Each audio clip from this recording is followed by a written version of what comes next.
This is TV 88. I'm Josie Koler. And I'm Chef Carl. And you're watching Cooking with Chef Carl at home in the Keys.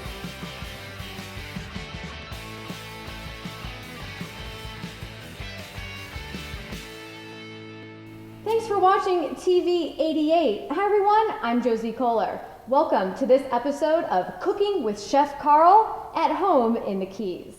Chef Carl is the culinary expert and instructor at Marathon High School. Chef Carl, welcome to the show. Thank you very much, Josie. Great to be here. I love being here in the Keys. And as I understand it, you hail from DC, and it was one of our much sought after wine dinners on the island of Islamorada that brought you here initially.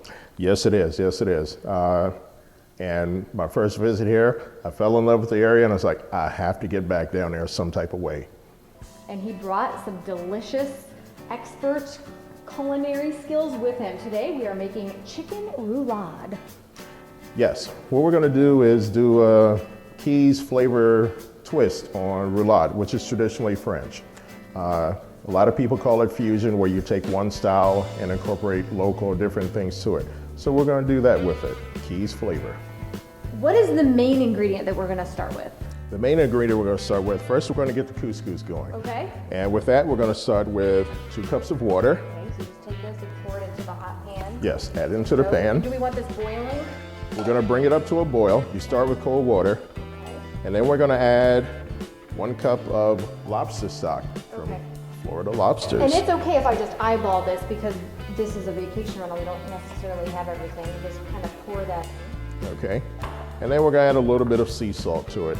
You want to give the water flavor. Okay, now this we just keep out on the counter and can sprinkle in all our dishes and all our foods to bring out the flavors. Okay, now couscous is one of the easiest grains to cook. Some people are confused and think, oh my God, couscous, I can't do it. Sure you can. All right, you want to get the water hot. As soon as the water comes to a boil, we're going to turn the heat off. Then we're going to add the grains and let it sit. Couscous are very small grains. They're going to absorb that water and that flavor very quickly, which is why you want to make sure everything is in there. You put the salt in there. You have the stock for flavor. So all of that is going to give your couscous great flavor at the end. Okay, wonderful to know, because I have made couscous before and it didn't get eaten. The flavors were not correct. They're going to love you now. All right, how do we move on with the chicken? Okay, now we're moving on with the chicken. We want to preheat our oven to 350 degrees.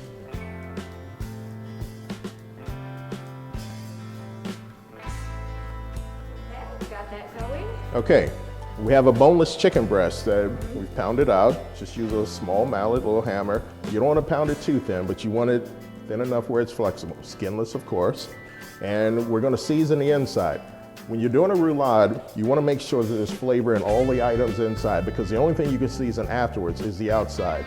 I like to make things with maximum flavor profiles, so you build the flavor from the inside out. Wonderful. This is what you're teaching the students. Exactly. When I talk about chef flavor to them, they think it's my name. Chef flavor is an adjective that describes a style of cooking. Something that you eat that's so good it tastes like a chef made it. Okay, let's get the chicken into the pan. Okay. And this isn't lined. Do I need to spray it with Pam or? A little bit of olive oil will coat the bottom. Okay, I love playing around with olive oil. It's always fun. Great. A good fat. It is a very good fat. So we lay the chicken breasts down that we've pounded out. Is it important to get these to cook in a timely manner by hammering them out and making them thin? Because I have tried to bake chicken before and it's taken 3 hours and the smoke alarm is going off before dinner is ready.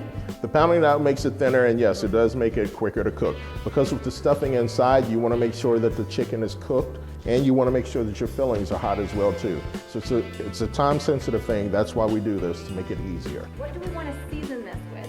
All right, we want to season the inside with salt and pepper. Okay, I'm just going to take a little bit of the sea salt and some pepper, fresh ground pepper. Very nice. This is a rental house, so we do what we can. Everyone usually has salt and pepper on hand, or you can go grab some at the store. It's not going to break your budget if you don't splurge for those big black peppercorns that need grinding. I always poke it with a fork. Is that? Well, we've already pounded, so now it's not necessary to continue. But that's usually done to tenderize. We're already working with a chicken breast, a boneless chicken breast, so it's going to be tender. Okay, a little pepper. Very good. Olive oil. Nice flavor that we have there. Now we have some fresh baby spinach. we just pull off the stems. The stems are tender, but they can be a little chewy.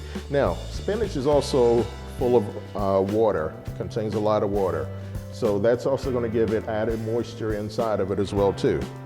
And we have some fire roasted red peppers. We're going to lay that inside. Now, already if you look at it, it's like we have some green, we have some red. That's going to be some nice colors on the inside because you also want it to be visually appealing as well too. Now, the main part of the stuffing to give it that Keys flavor, we have Florida stone crabs that I mixed up with a little bit of cheese here. All right. So we're gonna add a little bit of the cream cheese right on top. You wanna do it about halfway across. And just flatten it out so it's gonna roll nicely. Exactly. And this is cream cheese that you've added with the stone crab meat. Yes, it is. All right, you fill it halfway so that as we're rolling, when you get towards the end, all the filling will still be inside. Do I roll from this end? Either way, okay. Yes. And just slowly roll it towards you. You're doing it like a pro. All right, now we're gonna put these into our preheated oven. Okay. All right. 350. About how long then does the chicken with the crab need to remain in the oven baking? We're going to give it about 15 minutes. We want to make sure that the chicken reaches 165 degrees internal temperature, which is why we keep a thermometer handy to check that. Right, no one wants to eat undercooked chicken. Okay. Exactly. So we have boiling lobster stock. All right, now our stock is hot, so we turn off the heat and we add the couscous, and then we're going to let it sit, and it's going to absorb. Okay, and when we're all done, it looks like this. Is it the lobster stock and the salt that brings out the flavor? The lobster stock will give it a little, not overpowering, but just a little subtle seafood hint to it.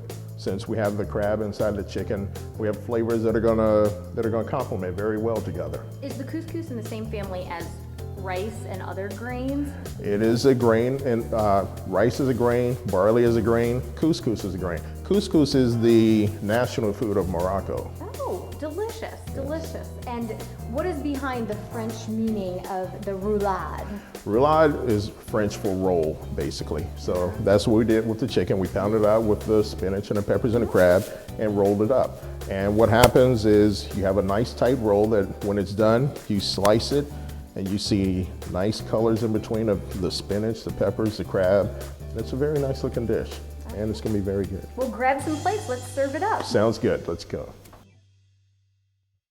Cooking with Chef Carl at home in the Keys. We're getting ready to dish up our chicken roulade, that is French for roll. We've rolled up some local crab meat mixed in with cream cheese, red pepper, and spinach. Yes, sounds good. Okay, so when the chicken comes out, you wanna let it rest for a little bit. Because if you take something out right away from the oven when it's still hot and you cut right into it, what's gonna happen? All the juices and everything are gonna run right out. So we give what we call a resting period, where we let it sit for a couple of minutes, and that gives the juices time to recirculate into the center. And then we just make small cuts, about a ½ inch. And you can see as we cut here, you get the nice layers, the swirl, and you see everything right there in the middle. You could actually serve this as an appetizer. Yes, depending on the size of the chicken, each piece, you could put a skewer into it, serve that as an appetizer. It would be very great. Yeah, it looks like you could just grab it with your fingers and pop it in your mouth as a chicken roulade bite. Exactly, very good.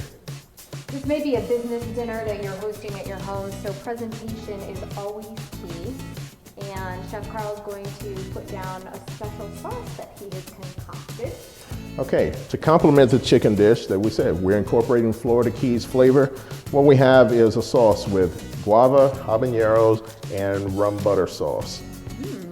So it's a little spicy, a little sweet, wonderful flavor. And can I grab this and just kind of decorate the plate in? Sure, what you want to do is just use a spoon and we'll swirl an outline. Swirl? Yes. Hey, have you done this before? No, but I'm a natural. All right. I have hidden domestic skills no one knows about. Very nice. Okay. Did you say jalapeno or habanero? Habanero. Habanero. Yes. All right, and then we take the pieces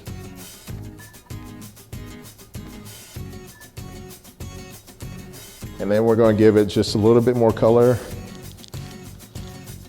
with a little seasoned chorizo oil. Again, complements the spice, gives it a little flavor, and that bright orange really brings it out there. Can you buy chorizo oil? I haven't seen it. It's very easy to make. You buy chorizo, you cook it, and render it down. Just like when you're making bacon. The bacon fat that releases, it renders down, then you can use that bacon fat again for bacon flavor in almost any dish. Chorizo, great Latin flavor, does the same thing. This dish is loaded with everything. It has chicken spinach, red peppers, cream cheese crab meat, and some chorizo sauce on top. Now we're gonna add the couscous. Yes. Okay, I get to do this, right? All right. Do you want me to spoon a big heaping off to the side? How would you do this? We'll put 2 spoons right on the side since we have the chicken in the center. And by the way, you made a perfect spoon quenelle there. The quenelle is a triangular shape that many chefs practice hard making with spoons, and you just pop that right out. Well, perfect. Very I'm gonna good. grab this and a fork, and I'm gonna meet you at the table. What kind of wine are you bringing? I think a Pinot Noir would be very good with this. Okay, you wouldn't go in the direction of white with a Sauvignon Blanc and or a Pinot Grigio?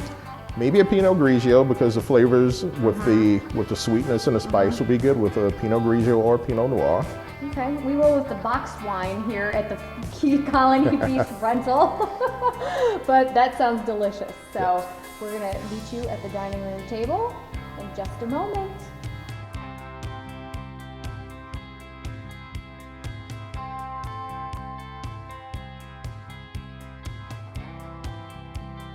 Coming up on the next Cooking with Chef Carl at home in the Keys, we have another succulent dish coming straight to your kitchen through your TV. On the next episode, you don't want to miss it. We're going to do smoked tuna tacos with a wasabi cream. Sounds delicious. We're so glad that you're watching, everyone. Stay tuned for what's next, and we'll see you next time.